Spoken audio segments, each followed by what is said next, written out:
Welcome to our channel, where the stories of people from different eras and professions come to life. We are in magnificent Ephesus, right by the sea, where the great temple of Artemis reaches toward the heavens, and ships from all over the world fill the harbor. Subscribe, and after listening, be sure to share your impressions in the comments.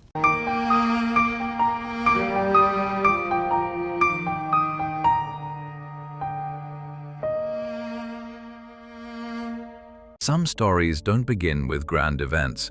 They start small, with details that seem insignificant but contain entire worlds.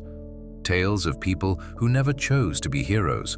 They simply lived, worked, made mistakes, learned from them, and kept going. Their lives unfold like a flower blooming slowly.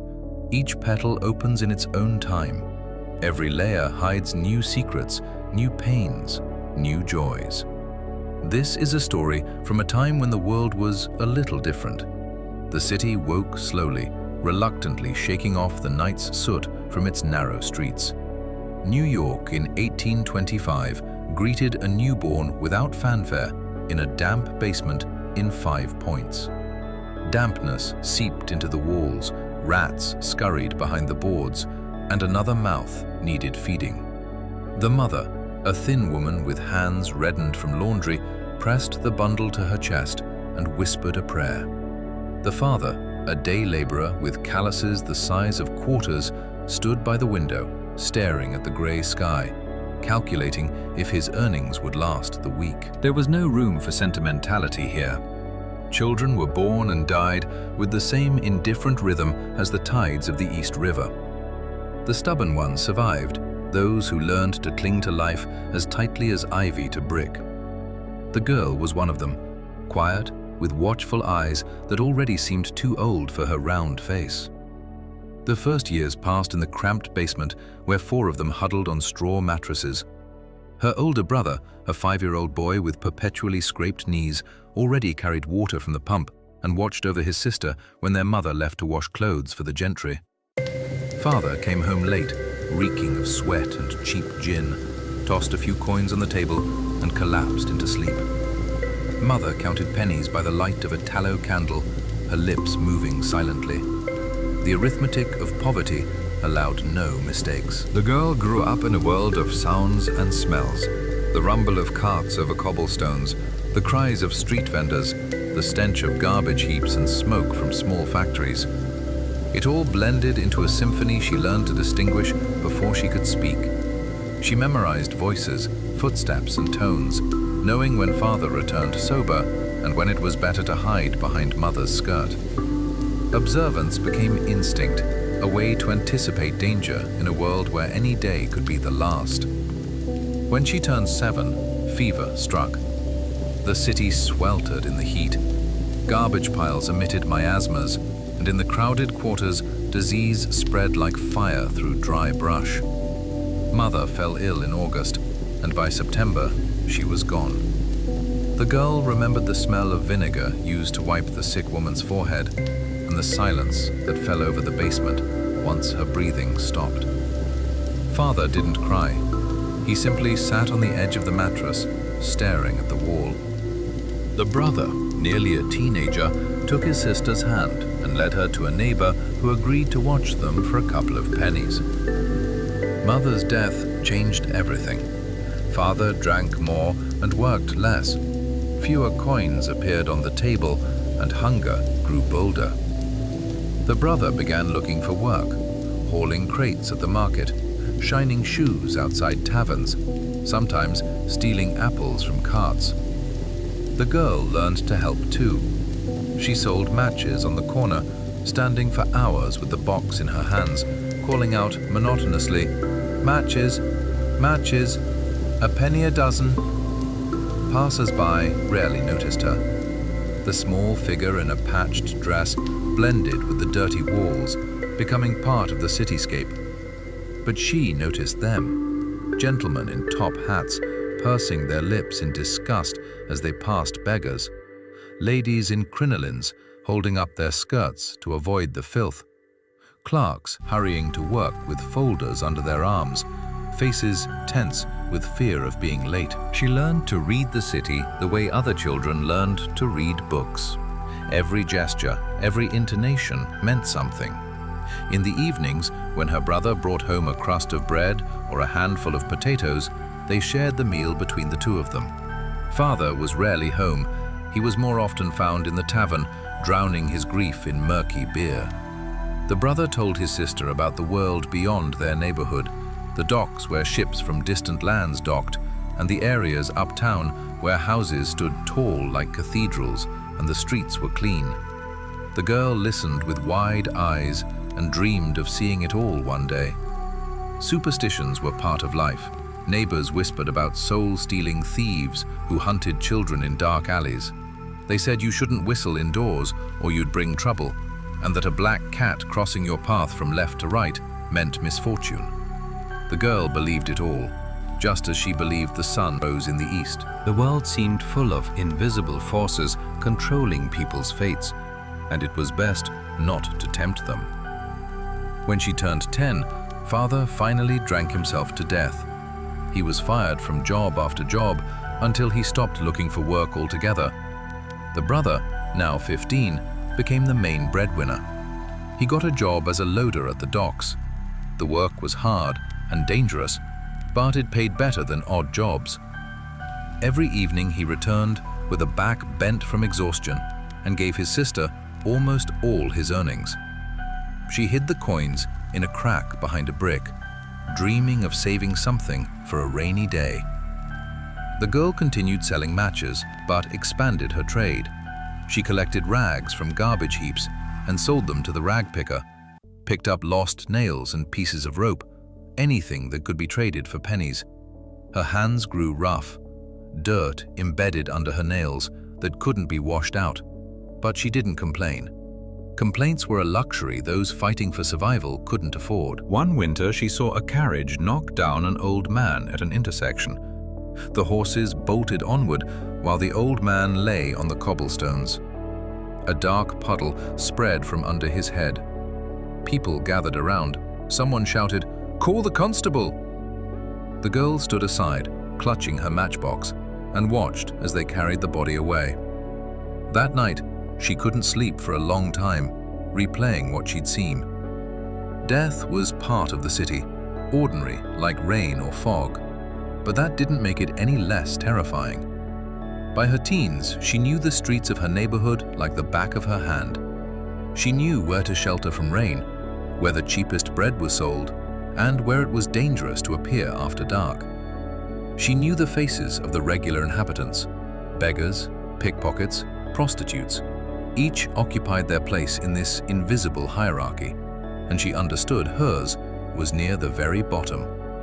But there were glimmers of hope. Sometimes her brother brought home a pie, bought with his last pennies, and they shared it, savoring every bite. Sometimes she found a lost coin on the street and rejoiced as if she'd found treasure. Small joys formed a mosaic that helped her endure the gray days. Father died in the winter of 1838. They found him frozen in an alley. He was buried in a pauper's grave without a cross or prayers. The brother and sister stood at the edge of the pit, watching the earth being shoveled in, both thinking the same thing. Now, only the two of them remained. After the funeral, the brother said, "We need to stick together." She nodded, unable to speak.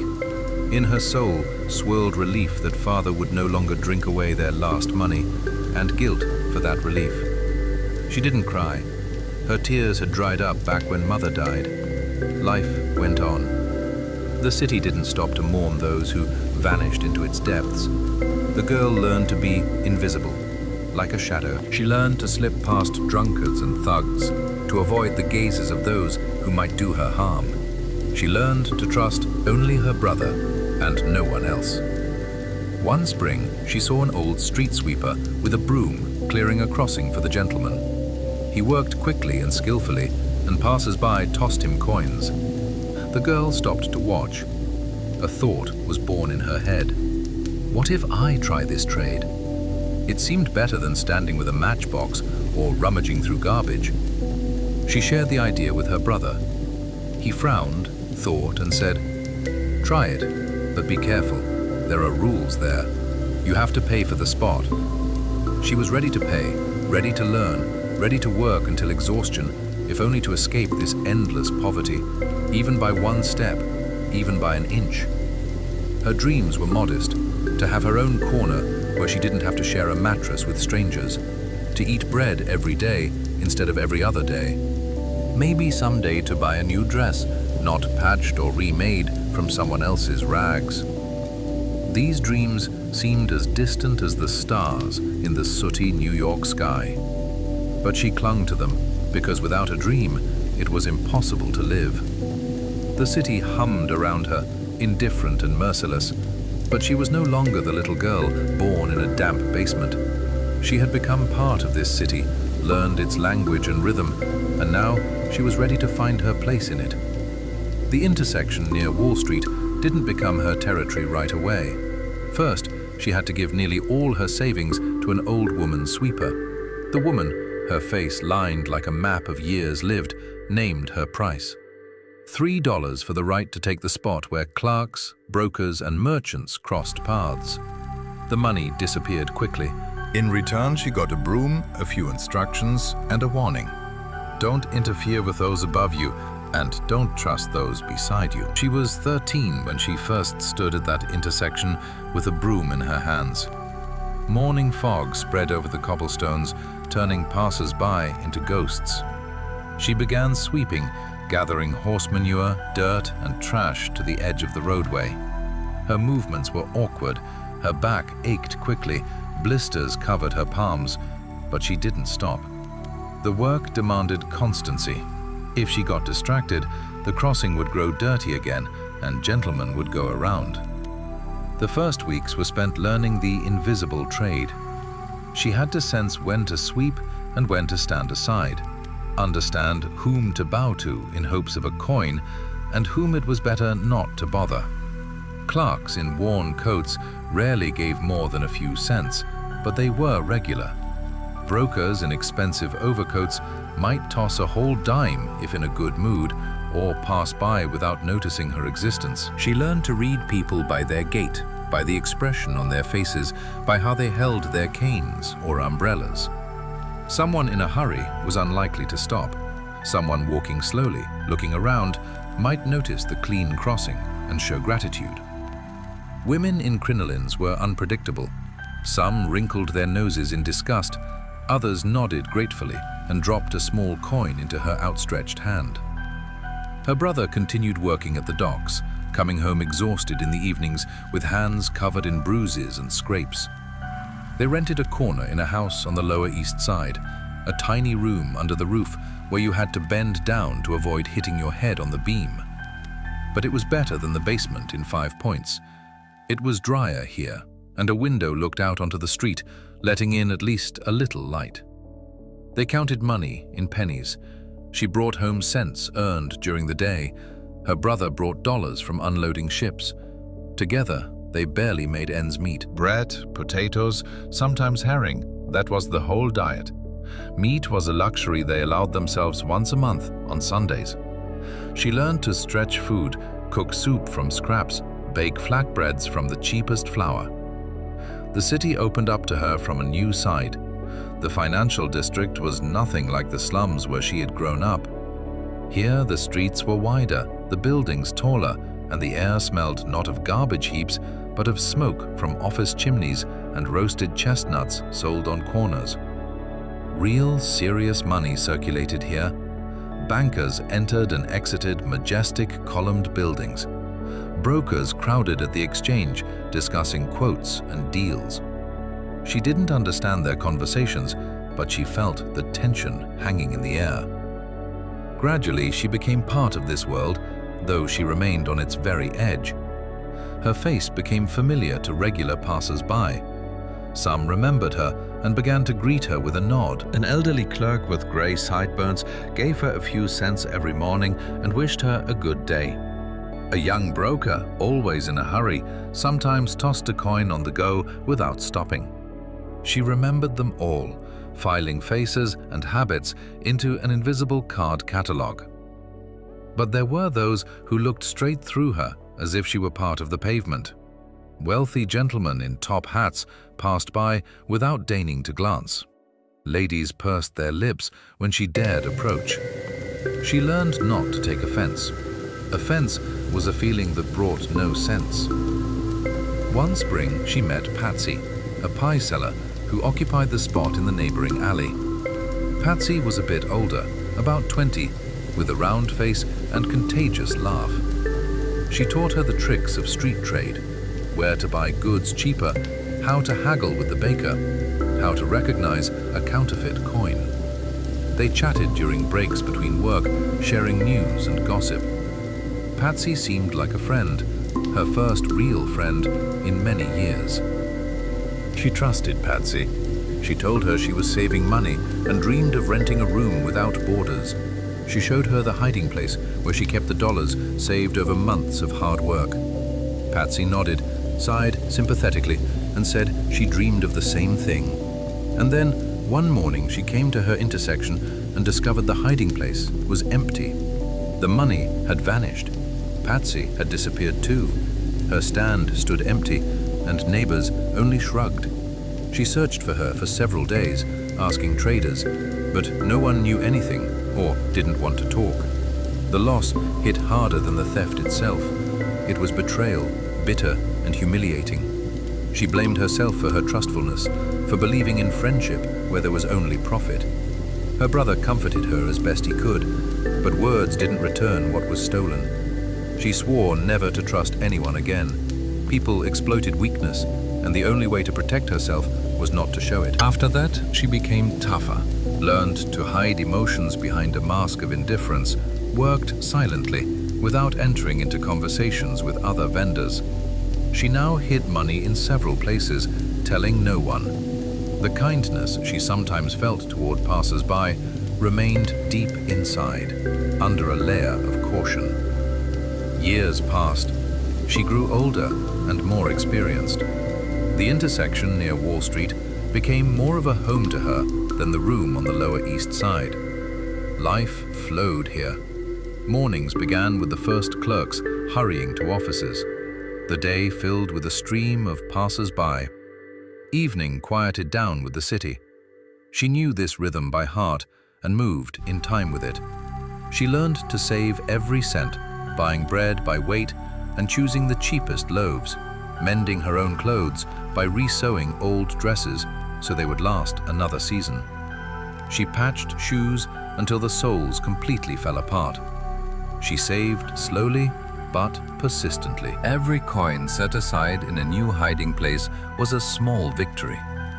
Superstitions didn't disappear with the years. She still avoided black cats, didn't whistle indoors, carried a found horseshoe in her pocket for luck, and feared the workhouse, that terrible place where those who couldn't feed themselves ended up.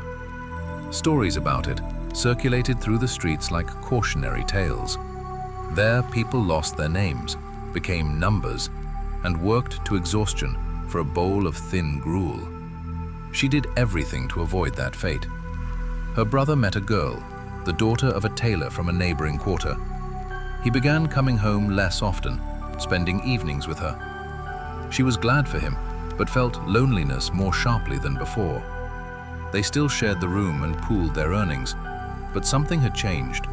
Her brother was making plans for the future in which another woman appeared.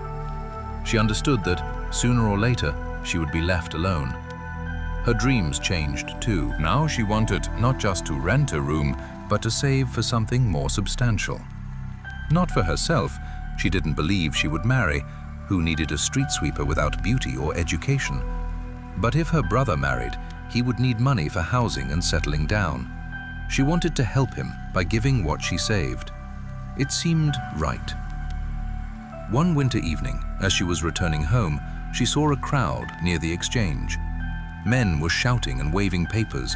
Their faces were distorted by rage or despair. Someone had lost a fortune on a bad deal. Someone else was ruined. She stopped and watched from a distance.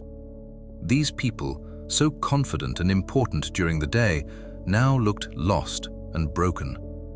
The world where big money circulated was cruel and unpredictable.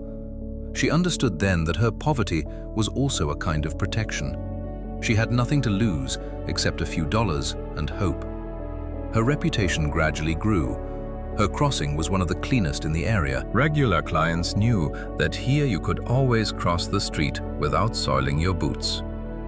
Some began giving her small errands, deliver a letter, buy a newspaper, watch a horse while the owner was in the office.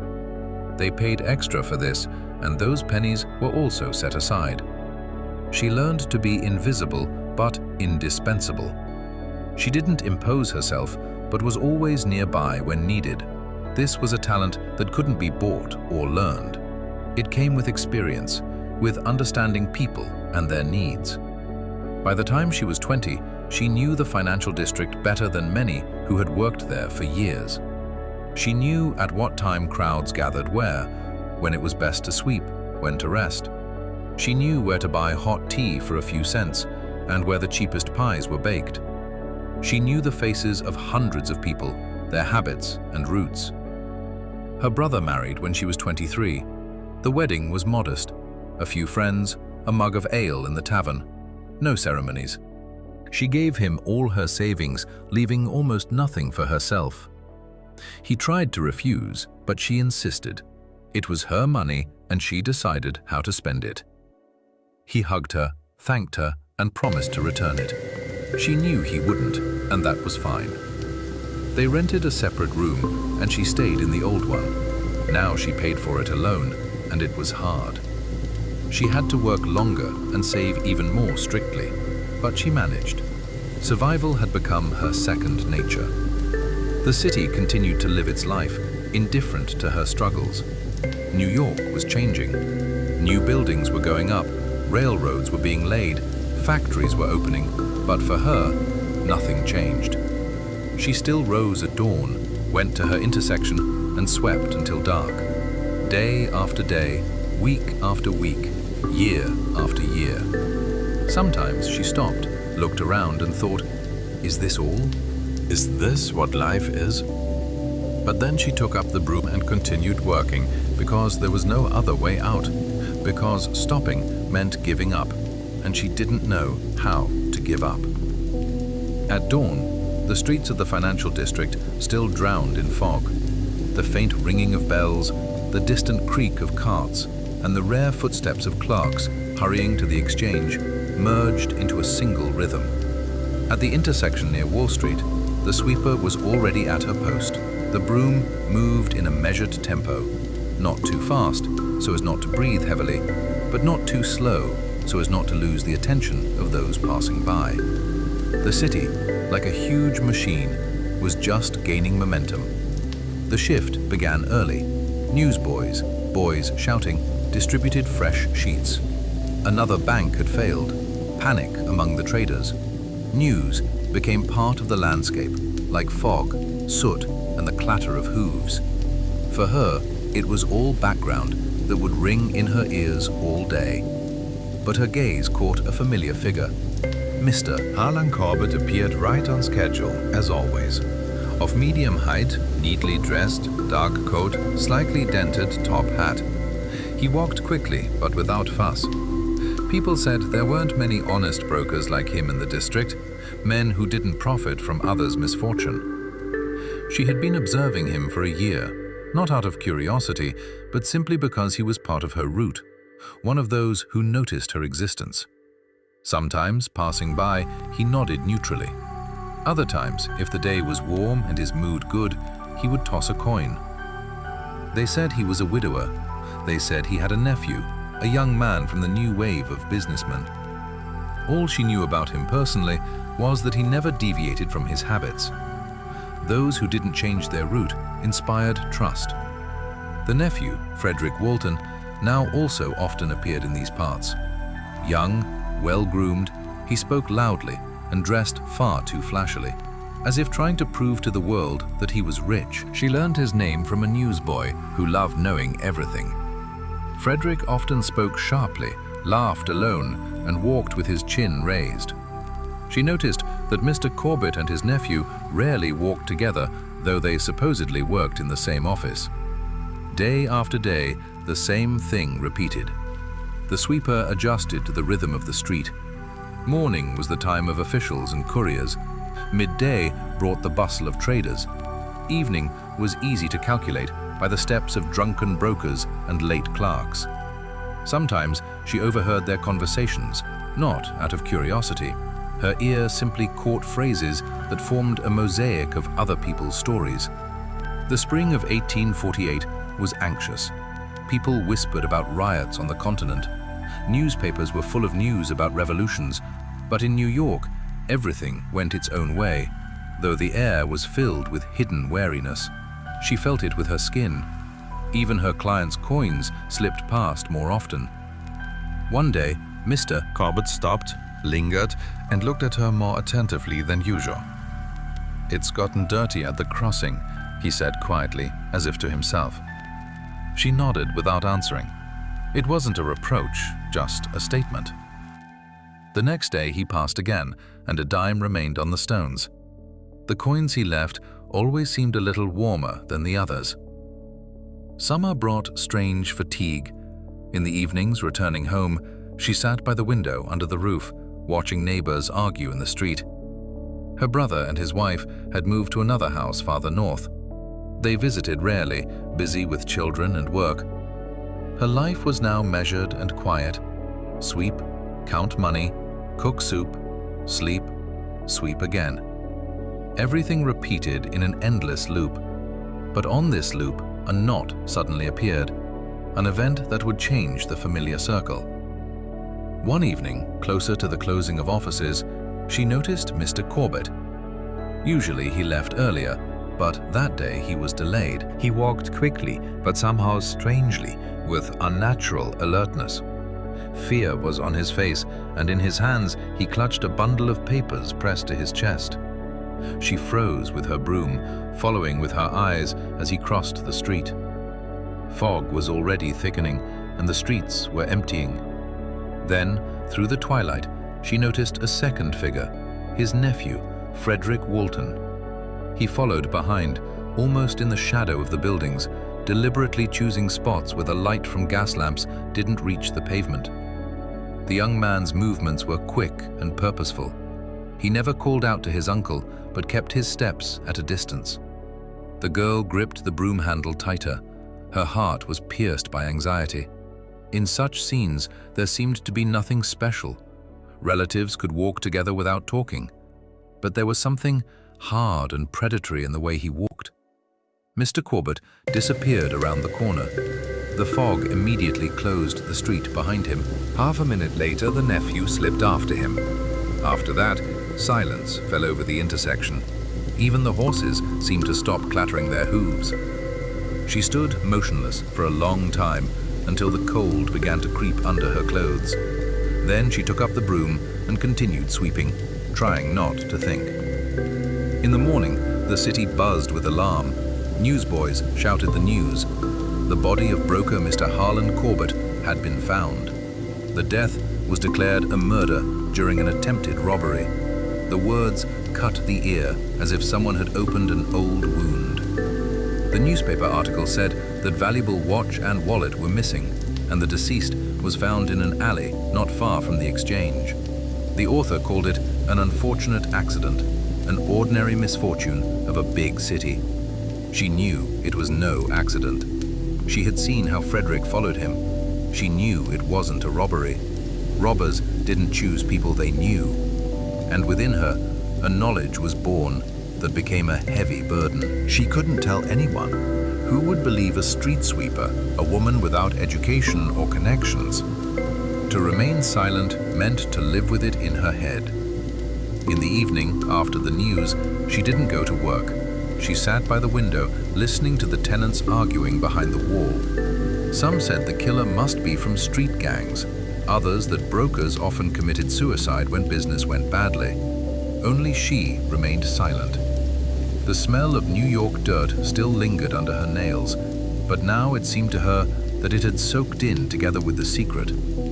For several days, she avoided the intersection, then returned anyway. The city didn't notice losses. Very little time passed, and the site of the incident became just one of many again. Only sometimes by the wall, one could see a flower brought by someone from among the deceased's acquaintances. Frederick appeared a week later. Everything about him had changed: his gait, his gaze, even his smile. Now he looked more confident, almost smug. Rumors circulated in the crowd that his uncle had left him a share in the business. She noticed this and looked away. She felt a chill in her chest. The days returned to their former routine, but inside there was tension. She began to flinch at every glance, at any mention of the death. In her nighttime dreams, if they came, there was a road in the fog and footsteps behind her back. She listened to them, even in reality, as if the shadows were still alive. She tried to convince herself that she was mistaken, that it was a coincidence, that he was simply walking home. But her memory wouldn't let go. Now, when observing passers-by, she saw differently, as if the world had revealed another side. People seemed alien, their faces masks. Even the kind clerk with sideburns who left her a coin every day now aroused doubts. Everything could hide a lie. Time passed. The newspapers forgot about the incident. In police records, the death remained unsolved. In the mansion where Frederick now lived, receptions were held according to rumors. She looked at this news with bitter melancholy. The city lived on, while she carried a secret that no one needed. In late summer, a new turn came in her life: her brother's illness. He had caught a bad cold. The cough wouldn't go away for weeks. She had to spend her savings on medicine. She sat by his bedside in the evenings, listening to his wheezing breath and thinking, what do people die from? From cold? From exhaustion? Or from keeping their tongue behind their teeth when they should speak? One day, as her broom drew circles on the wet stones, a familiar policeman approached her and asked if she had seen anything unusual that night. She answered cautiously. There was a lot of fog, almost no people left. She had heard footsteps but couldn't make out who. He nodded and left without pressing, and she understood. The chance to tell the truth had been there, but she had remained silent again. That same day she saw a puddle by the wall, not rainwater, but thick, dirty old water from barrels used to wash the streets. In the reflection, her tired, expressionless face flashed. Sometimes it seemed the city itself smelled of guilt. She met Frederick again. He was talking with some banker near the exchange, smiling and writing something in a notebook. Something recognizing flashed in his gaze when he noticed her. He came closer, tossed a coin, too large for a simple crossing. "Thank you for the cleanliness," he said coldly, almost politely. Heroes of the streets didn't know that words could weigh more than metal. She didn't pick up the coin. The broom trembled in her hands. His calmness carried a threat, as if he understood that she knew. From then on, life became harder. At night, footsteps haunted her. During the day, she felt gazes on her back. Nevertheless, habit was stronger than fear. In the morning, she went out to work again. Sometimes in the distance, it seemed she saw that same figure, a black silhouette in the fog, walking quickly and silently. Then she slowed her movements, as if paying respect to the dead. She often thought about justice. Did it exist at all, when some swallowed the dust of the pavement and others choked on wine? It seemed to her that the city itself decided who would live and who would be forgotten. Maybe that was the order. Her past life dissolved in the endless gray-brown chain of days. Mr. Corbett's death remained a secret, but now she understood that such secrets don't disappear. They become part of the city, its dampness, its breath. And on that night, when she saw one man following another in the fog, something turned not only inside her, but in her world too. Now, sweeping the street, she felt like a witness to something greater than a random crime, as if New York itself had whispered its truth in her ear and forced her to keep it. From late autumn, the New York air became viscous, as if the fog itself was saturated with anxiety. The city lived as if all the bad things had been swept under the pavement, but the dust rose with every step. Several months had passed since Mr. Corbett's death, and now they hardly spoke of him.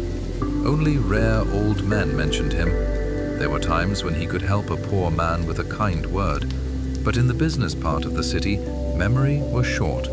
There were always enough brokers. One died, 3 would take his place. She knew it had to be so, but in her soul, the image of that night still hadn't quieted. From the day the newspapers wrote about the sudden demise, the street seemed to have changed color. Even the stones at her crossing began to seem darker. The sweeper still went out early, but now everything happening around her felt different.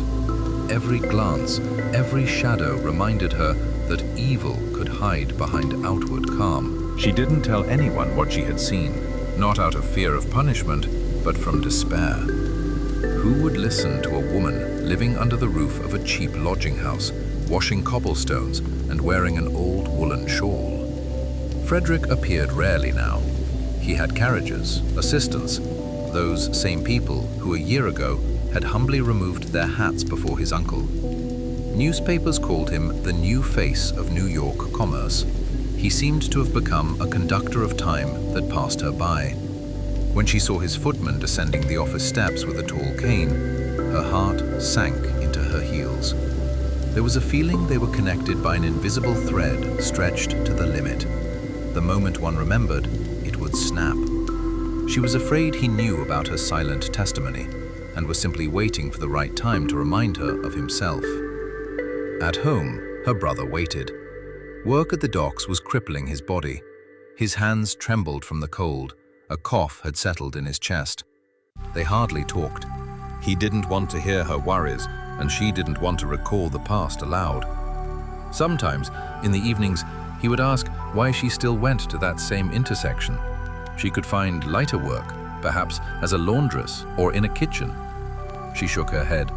The city held her there, in that place, as if her roots had grown into the stone of the pavement. In winter, he fell seriously ill. Medicines cost more than they could afford, so at night she crawled under the blanket, praying for a miraculous recovery.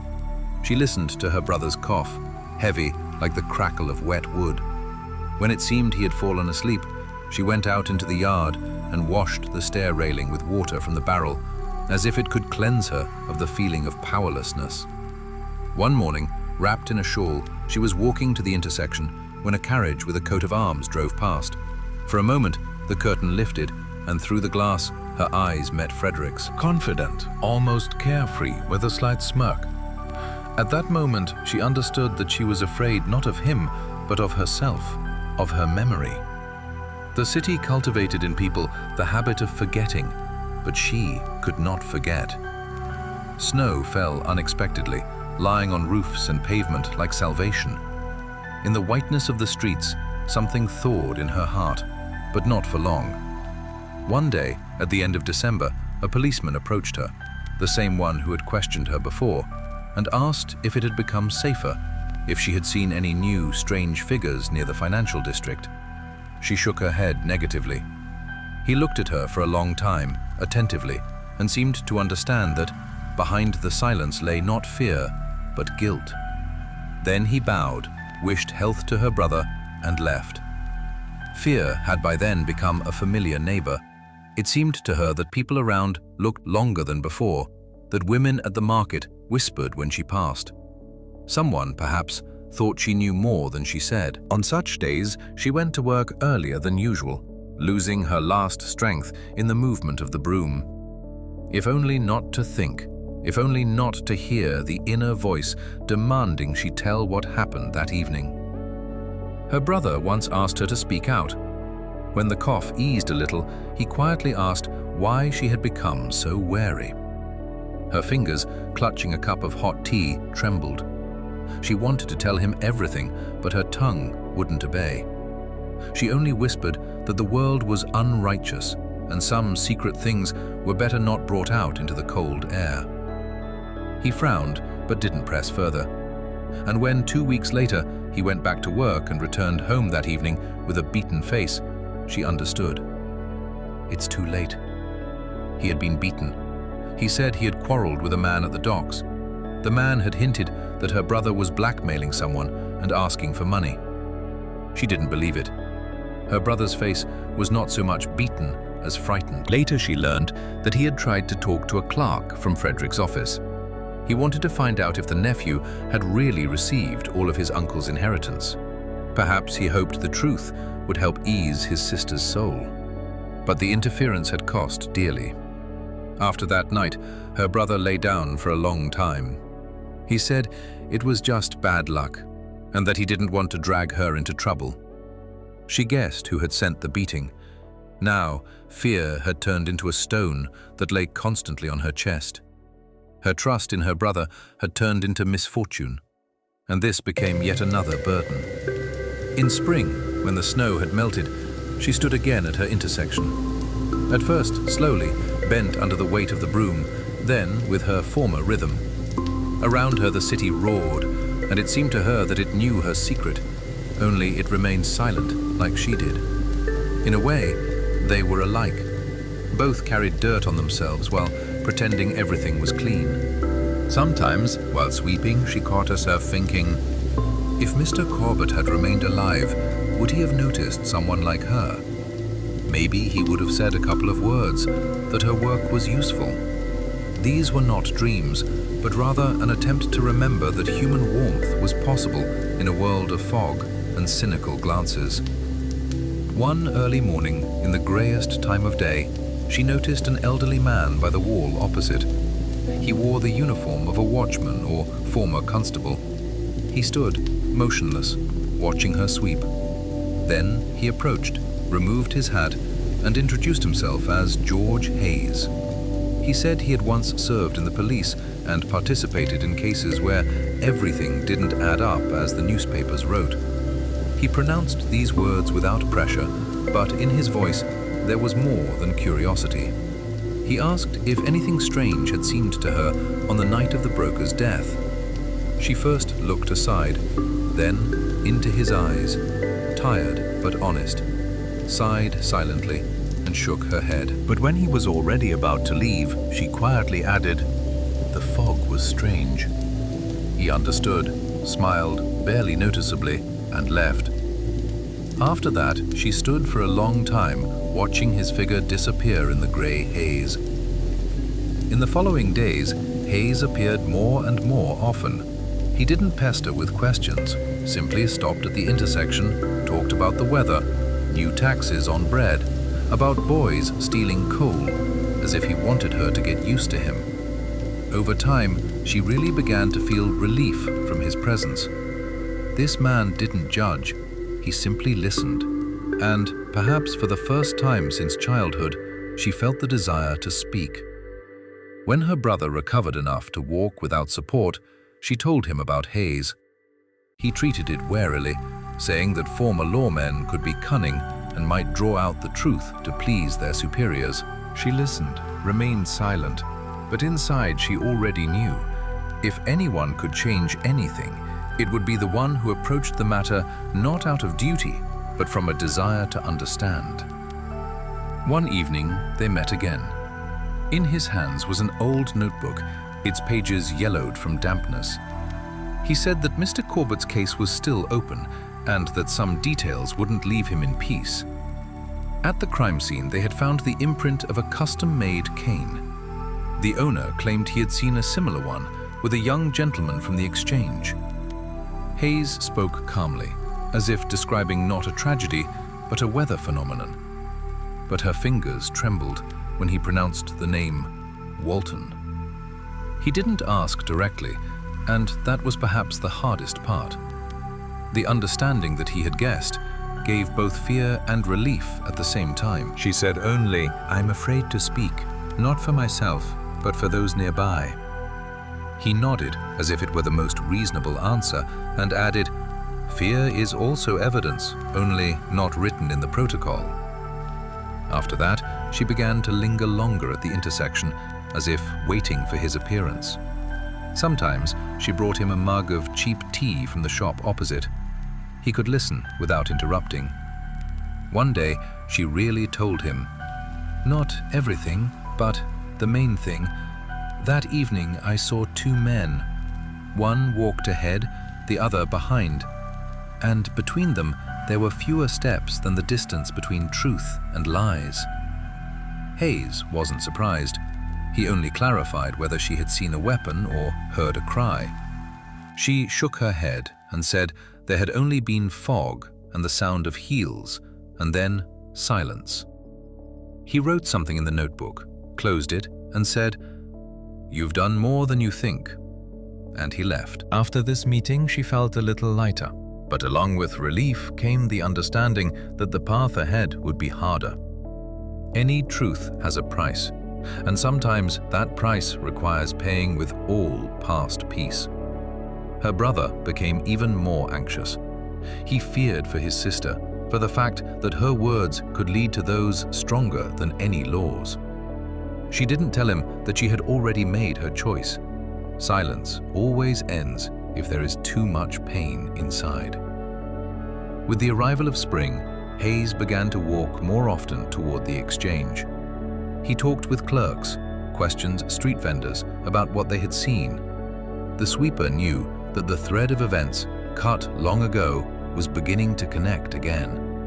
In the city, this was felt almost physically by the change in the wind between the buildings. People seemed to sense the approach of something that would force them to remember the forgotten. But for now, everything remained unchanged. She swept the pavement again, as if washing away not traces of dirt, but pieces of guilt. Life went its own way, but inside, the hum grew louder, foretelling the inevitable. The city, like a person, cannot keep a secret forever. Sooner or later, it will find someone to be heard by. And on that evening, when fog covered the financial district and the light of lanterns barely broke through the gray cotton, she stopped being afraid for the first time. Seeing the silhouette of the watchman standing in the distance, she understood that silence was ending. The city was listening, and everything hidden by the streets would, sooner or later, speak through those who knew how to see, even when everyone turned away. Spring came reluctantly, as if nature itself had grown tired of all human troubles. Snow on the roofs melted longer than usual, and in the evenings, the yards smelled of coal and wet earth. Wind from the East River brought the scent of salt and fish, and these smells mixed with the street fumes, creating an aroma by which one could guess the whole city. The sweeper met Dawn at her intersection as always, but now determination was ripening in her heart that had frightened her before. After long meetings with George Hayes, silence had ceased to be her shelter. She knew that silence, like dirt on the pavement, could not be left without movement, otherwise it would stink. Hayes reminded her of an old book, worn but warm to the touch. He didn't press with questions, but every word seemed to draw dust from her thoughts. With each day she trusted him more, as if the world had again allowed her to believe, though with caution. They met in the mornings or late evenings. He came leaning on his cane, spoke of his watch duty, of the guardhouse at the warehouse where he now worked. Sometimes he told how in his youth he had chased thieves along the piers. His voice, hoarse and tired, sounded especially in the thick New York air, when it seemed even the echo got stuck between the buildings. In one of those evenings, he said he couldn't get Mr. Corbett's case out of his head. Then he added, if someone had seen that young man following his uncle, even briefly, everything would have been different. She was silent for a long time, listening to the distant ringing of chapel bells. Then she said quietly, "I saw." And when Hayes looked at her, she repeated, "I saw him." She didn't name the name, but he understood. And from that moment, she felt there was no way back. The old policeman tilted his head, asking no unnecessary questions, only saying, "Sometimes truth requires not courage, but patience." From that evening, they began to act carefully. He didn't come to her every day, leaving pauses so as not to attract attention. He questioned acquaintances from his old service, dug through old records, found small contradictions in testimonies. She helped as she could, although she considered herself useless. Her strength was in memory, and, as it turned out, that was enough. A few weeks later, Hayes brought news. One of the former clerks from Mr. Corbett's office, now a sick old man, had agreed to speak. He claimed that shortly before the death, the owner had had a serious quarrel with his nephew over debts and bills. The owner wanted to terminate contracts and remove Frederick from the business. Then, a day later, he was found dead. This story matched her memories of the look full of fear. On that last night, she listened and was afraid. Every step brought her closer to what she herself had once avoided. But along with fear came the feeling that the stone had shifted. Life, which had long stood in one place, began to move. In the evenings, she felt tired, but a living tiredness, not a dead one. Her brother feared for her. He said that Hayes was dragging her into trouble, that this man was seeking justice while justifying his own failures. She understood where these fears came from. Everything that came to them from the world of authorities brought humiliation. But inside, another feeling was already growing, the awareness that if she remained silent now, her whole life would become a series of awkward compromises. They met secretly in a small coffee house near the old cemetery, where drivers and clerks gathered in the mornings. A small table by the window became their place. She sat, warming her palms over a cup, listening to the first wagons rumbling below on the street. Hayes leafed through his notebook, marking new details with a pencil. Sometimes he simply told stories about cases in which truth had been reached only after years. "The hardest thing," he said, "is not to catch the killer. The hardest thing is to force yourself to believe that truth will not repay with evil." She listened and understood that he was speaking not only about the case, but about life in general. Spring finally took hold. Flowers appeared on the windows of houses, the streets dried, people seemed to smile more often. Only inside her, spring resembled a storm. Every morning now brought anxiety that she was being followed. More than once, it seemed to her that someone was standing in the shadows of buildings, watching. And then she understood. Fear came not from truth, but from the fact that the world preferred silence to any movement. Hayes once told her that Frederick Walton was having troubles. Rumors about the old case had begun to spread. He didn't say how he knew, but probably someone at the exchange was whispering that Corbett's inheritance had come to him too quickly. Walton, as befitted people of his circle, paid no attention to the gossip, but servants noticed how he had become irritable. The sweeper understood that open conflict could cost them their lives. In New York, there had always been enough ways to make a person disappear, especially if he was poor and without relatives. But now, it was impossible to stop. One evening, when the wind from the river drove fog through the streets, Hayes led her behind an alley where the guardhouse stood. Inside, it smelt of coal and wet hides. He took out a bundle, newspaper clippings, sheets with reports, notes. Among the papers, she saw the familiar name Corbett, death during robbery. Below, handwritten, opposite witness. She asked, "Who is that?" He answered quietly. One clerk remembered seeing Walton near his uncle's office that evening. He couldn't confirm it. He was afraid for his position. Now this man lived on the outskirts, begging. Hayes wanted to find him personally and asked her to help, not with words, but with her presence. They went to the docks, where wooden walkways creaked underfoot. The air smelled of salt and coal. In the old shed, where the former clerk was hiding, it smelled of mold. The man was pale, with trembling hands, 10 years older than Hayes. He glanced at her, then lowered his eyes. The words came to him with difficulty. Yes, he had seen Walton arguing with his uncle. Yes, he had heard the threat. "You'll ruin everything," the nephew had shouted. "I won't allow it." Then the slam of a door, and everything fell silent. The sweeper listened. Her heart beat so loudly it drowned out every phrase. She was a witness to how truth was returning to the surface, slowly and inexorably. When the old man finished, Hayes thanked him, wrote down names, times, address. On the street, the air seemed colder. The next day, Hayes said he would turn to an inspector he had once trusted, but asked her to be careful and not walk alone in late hours.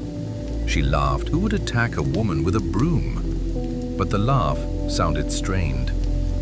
That evening, as she was returning home, someone followed her. The footsteps were quiet, almost inaudible. At the corner, she turned around. No one. The next morning, a simple coin lay on the threshold of her room, unusually clean. She knew it was no gift. In the eyes of a commoner, a coin could be gratitude, but such a coin is polished only by those who want it to be noticed. The days stretched out anxiously. Newspapers wrote about new cases, but not about the old murder. And then, Hayes disappeared for 2 days. She didn't know what to think. On the third day, he came exhausted, but with eyes full of strange fire. He said the inspector had agreed to secretly resume the investigation if there were new witnesses. He had a goal to prove that Corbett's death was not a robbery. She looked at him and understood. The man had found meaning again, of which he had long been deprived. It became a little scary for her, but also joyful for him. Perhaps justice is needed not so much for the dead as for the living, so as not to perish in lies. Her brother insisted she drop everything and go to them out of the city. He said, truth doesn't feed, but can kill. She remained silent and thought, maybe he's right. But all her life she had swept dirt so that others could walk cleaner. Wasn't this the same labor? To cleanse the city not only of garbage, but of lies. In summer, rumors about the case suddenly flared up again. Someone mentioned that they had found jewelry belonging to the uncle on Walton. He explained it as family inheritance, but the rumor had already spread. That day at the intersection, it became crowded for the first time in a long while. Clerks whispered, exchanging guesses. She silently swept, listening to their words like a light rain that returns old smells of earth. Hayes came less often, but each time brought news. In such stories, there were gaps of hope. He said that truth, like a river after the tide, returns, even if it disappears for a long time under the ice. At the end of summer, they met again at the guardhouse.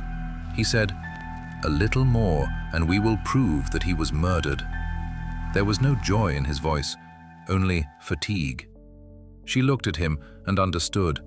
A man who had devoted his life to seeking truth feared most of all that when he found it, it would be too late.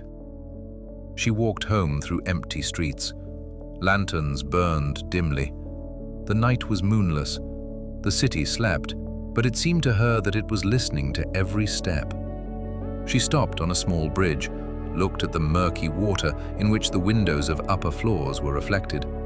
The world above shone, the world below drowned, and she understood that they were separated not by the river and not by stones, but by a wall of silence which she had pierced with her first word. From that day, she stopped being afraid completely. Fatigue replaced fear, like an old morning replaces night. All that remained was to reach the end of the path, and if truth brought pain, she would accept it, because to live in silence meant to be a shadow, and she no longer wanted to be a shadow of the city in which she had swept other people's traces all her life. New York slowly warmed under the weak August sun. The sky stood hazy, water in the canals carried the smell of swamps, and the streets of the financial district seemed to ring with heat and conversations. In the human stream, faces now more often appeared, stern, frozen in one expression. Fear of losing position was stronger than any shame. Clerks clutched packages of papers in their hands. Merchants disdainfully blinked at the intersection, restraining the steps of their horses. The sweeper observed all this, seeing in the bustle not haste, but the hidden nervousness of a world that felt the approach of reckoning. Hayes disappeared for days, then returned with a tired face. He spoke briefly. "The case is moving." In the police, The old investigation was reopened again, but officially no one admitted it. Too much connected the names of rich people with the name Walton. The old constable reminded himself that truth rarely reaches court without a price. The sweeper understood this and still waited, not for revenge, but so that the city's breath would become cleaner. Frederick Walton behaved as if fate had forgotten about him. His new office prospered. Newspapers flashed mentions of generous donations and the business acumen of its owner. He hired new workers, moved to a house closer to the center, and held dinners. Her heart trembled every time newspapers brought news. Too obviously wealth built on blood. The world where the one with money was right showed its teeth again. One day at the end of the month, Hayes came to her room for the first time, crossing the threshold. He sat on a chair, holding his hat in his hand, and was silent for a long time, as if gathering his thoughts. Then he said, "We have received confirmation. His cane was found at a jeweler's, the very one that was at the scene." The words sounded almost ordinary, but metal rang in them. He told her that a boy from the shop had recognized the item. Initials were engraved on the cane, and recently it had been brought to be cleaned by a man from Walton's house. It was a quiet blow to the nephew's shining reputation. She listened and tried not to look into the old policeman's eyes. There was no joy in her heart, only fatigue. Truth did not bring joy. It only opened gaps in the familiar order. But that evening, when Hayes left, she allowed herself to cry for the first time. Not about the dead gentleman, not about her brother, not about herself, but about the fact that good always comes too late, when it can no longer correct evil. The following weeks became a test for her. In the district, they began to talk that some rich broker might come under investigation. People gossiped quietly, as if afraid to hear the echo of their own words. Because truth for the poor is danger, and for the rich, an annoying accident. She understood that if the rumors reached the one they concerned, danger would overtake both of them, the old policeman and her. And so it happened. At the beginning of the month, someone lingered at her intersection longer than necessary. Someone asked what the name of the woman sweeping near Wall Street was. Then, one night, someone knocked on the window when the clock struck 10. She went out. No one.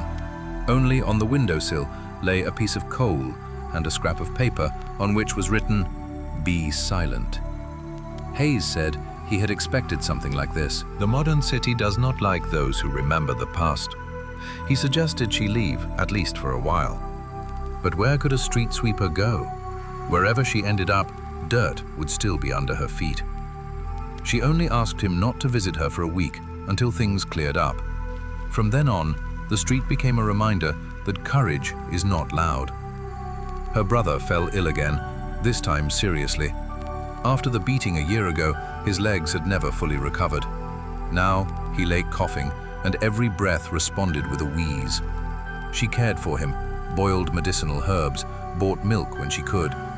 Sometimes he said, "You've changed. Your eyes have become like those of someone waiting for trouble." She didn't argue. One evening, returning from the street, she found Hayes on the threshold. He looked exhausted, but with determination in his eyes. That day, Walton had been detained. The inspector had used their information, and the old clerk witness had managed to speak again. Evidence of debts and letters mentioning the quarrel had been found. The arrest passed quietly. Newspapers wrote sparingly. A well-known broker taken into custody in connection with circumstances of an old case. Everything else was kept silent. She listened to Hayes' story, not believing it was all real. It seemed the story she had carried inside her for years had turned into a line between announcements of new stocks and the weather. But inside her glowed a feeling of completion, even if with bitterness. A week later, the trial began. None of her neighbors knew she was going there. She was afraid they would stop her. In the hall, it smelled of sweat, paper, and strangers' voices. The benches were packed with the public, thirsting for someone else's disgrace. When her name was called, her knees trembled, but her step was firm. There was no luxury of tears in court, only the cold order of words. The judge asked questions calmly, with a shade of disbelief. A woman from the street, without family, without education, claims she saw Mr. Walton that night. She answered evenly, briefly, without defending herself or making excuses. She told how she stood at the intersection, how Mr. Corbett passed by, and how another man followed him. No loud statements, only facts. A hum stood in the hall. Someone whispered that this was a provocation. Someone laughed nervously. Walton sat motionless, staring directly. There was no admission in his face, but there was a shadow. The shadow of a man who understood that his life was cracking. When she was released, she went out onto the street, and the world seemed unexpectedly quiet. Even the noise of carriages didn't touch her. A few days later, the verdict was announced. The nephew was found guilty. There had been no robbery. The murder had occurred out of greed. He was sentenced to hard labor. Newspapers wrote briefly, almost without commentary. The story that had begun in New York fog ended on paper. She sat in the evening by the window, looking at the wet pavement. A light rain dripped from the sky. Everything seemed familiar, but inside there was emptiness. Hayes stopped by and said it was all over, that she could be calm, but calm didn't come. Instead, feelings as if part of her soul had been taken out. Guilt still remained. Because of her initial silence, an innocent man had died, and the living had suffered. In the following week, she stopped going to court, to Hayes, to everyone. She began working longer, as if hoping to sweep everything that had happened from her memory. People recognized her and whispered. Some looked with respect, some with suspicion. She felt that from participation in justice, a trace remained that could not be washed away with water. The city, however, noticed nothing.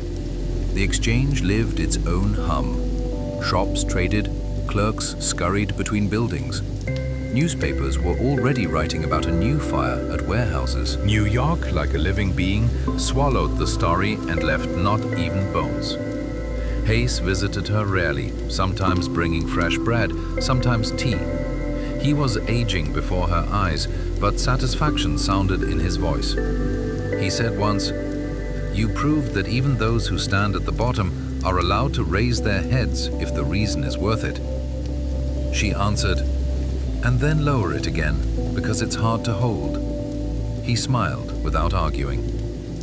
Autumn brought short days and long shadows. Leaves stuck to the pavement. Fog returned thicker than before. She again got used to her place, to the broom, to the flow of people. Only now, there was no former fear inside. She saw that truth could be scarier than lies, but still carried calm within herself. Her brother recovered, but remained lame. He joked again, calling her mad for getting involved in the affairs of gentlemen. She laughed, although she knew his jokes covered fear. Sometimes in the evenings, they drank tea, remembering the old days. He said that now they would have a little peace. And yet, there was no peace. Every time a well-dressed gentleman passed by, she caught herself thinking, how many more such stories are hidden under these coats? How many more fates are buried under the stones of the streets? But she learned to look calmly, because after truth had said its word, all that remained was to live on. At night, she dreamed of New York without fog. In the dreams, the streets were clean, as after the first rain, and a broker in a coat passed by without fear. She stood at the intersection and understood. Not every truth can bring back the dead, but every truth makes life brighter, if only for a moment. So autumn passed. For winter, she prepared firewood, bundles of food, bought a new broom. The world became simple again. Morning, work, evening, tea, night, peace. But now, among the disorder of her life, lay one invisible seed, the memory that even the quietest street could become a road to justice. After the trial, New York seemed to exhale. But it didn't calm down. Everything happened quickly, as always when public attention turned to other troubles. Scandals and loud cases faded in this city like waves dying among stones. The city digested everything: the drowned, traders, killers, and again filled with hum. It was this hum she heard now every morning, mixed with the rustle of the broom over the stones. Work returned to its circles. On Wall Street, human streams flowed again. Clerks ran, shop assistants yawned, drivers called to each other. She swept, leaning on the broom, and suddenly realized everything looks exactly as before, only inside something had changed irrevocably. The world hadn't become fairer. Just one man had received his punishment, and that was enough for the city to remain the same. Hayes came less often. He was tired, his eyes had grown dim, his gait was slower. It was clear that this story had burned the last of his strength, but in his silence, calm could be heard, not the joy of victory, but the peace of one who had finally closed a long account. He no longer questioned or spoke of the investigation. He sat nearby on a bench, smoked his pipe, told about the guardhouse and the mice that had learned to steal bread from under his hands. One day, he said, looking at the pavement, "You know, Mary, for people like us, truth rarely brings profit, but it brings silence to the soul, and that is dearer than any pennies." She nodded without looking. The silence had come to her at a heavy cost. It seemed emptiness had settled in her, the kind that appears after a long scream. Now she needed to learn again to live among ordinary cares, mend shoes, cook soup, count coins, all over again without fire. Her brother recovered, though the limp remained. He returned to work at the docks, but was no longer as strong as before. Sometimes in the evenings they sat by the window and listened to the city. He said, "It's all over, sister. Now we should live in peace." She didn't answer. Peace seemed to her not a gift, but a punishment for everything that had been. Months passed. Winter came. Frost covered the streets with haze, roofs sparkled with rime, and horses breathed steam. New York seemed to fall into stupor. People moved faster, heads tucked into collars. She swept, inhaling the smell of snow and coal. At times, it seemed the past had become a dream. Mr. Corbett, his nephew, all the talk of justice, all this had drowned in fog like an old memory. But the city's calm was deceptive.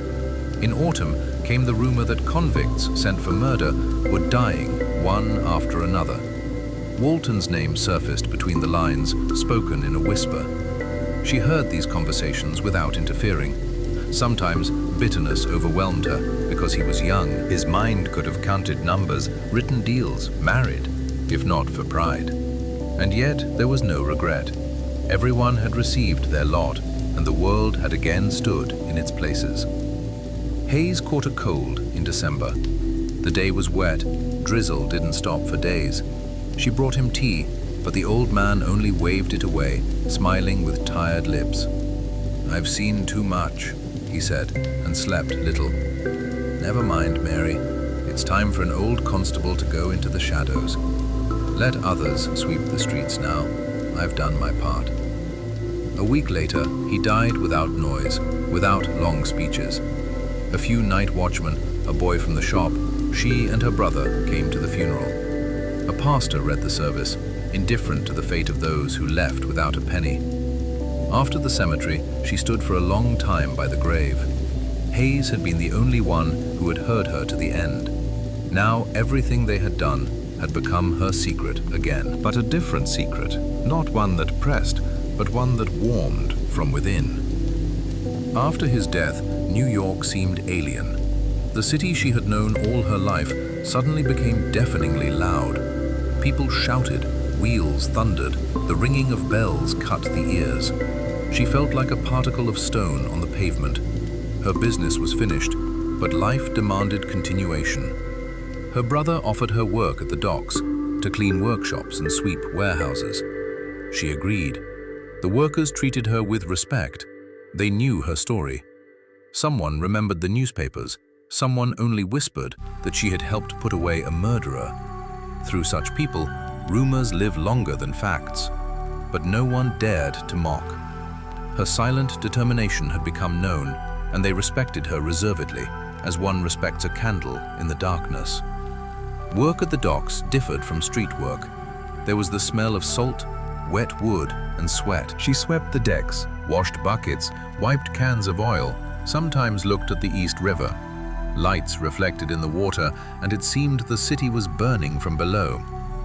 She often thought that a person's life was like a river, noisy at the source, but quiet at the mouth.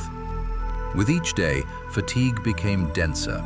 She wasn't sick, but her body seemed filled with heaviness.